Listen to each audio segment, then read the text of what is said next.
নারায়ণগঞ্জ থেকে যাত্রা সড়ক মহাসড়কের আরো খবর জানাচ্ছেন প্রতিনিধি রবিউল ইসলাম। রবিউল, কেমন দেখছেন এই মুহূর্তের অবস্থা? যানজট সহ কি তথ্য আছে আপনার কাছে, বিস্তারিত জানান।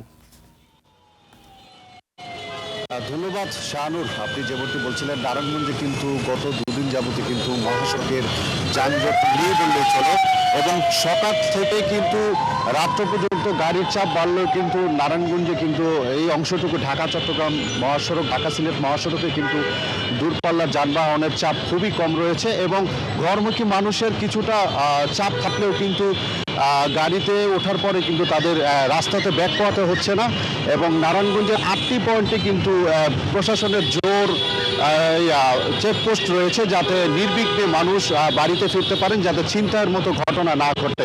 তাছাড়াও কিন্তু জেলা প্রশাসন থেকে আমাকে জানিয়েছেন যে নারায়ণগঞ্জে কিন্তু কিছু কিছু জায়গাতে ছিনতাইয়ের প্রবণতা রয়েছিল, সেই জায়গাতে কিন্তু র্যাব এবং পুলিশ কঠোর অবস্থানে রয়েছেন ঢাকা সিলেট মহাসড়কে। তো নারায়ণগঞ্জে কিন্তু সকাল থেকে এখন পর্যন্ত কোথাও কোনো যানজটের খবর পাওয়া যায়নি, সব জায়গাতেই শান্তিপূর্ণভাবে মানুষ বাড়ি ফিরছে। তো আমার কাছে এই ছিল সর্বশেষ। ধন্যবাদ রবিউল আপনাকে।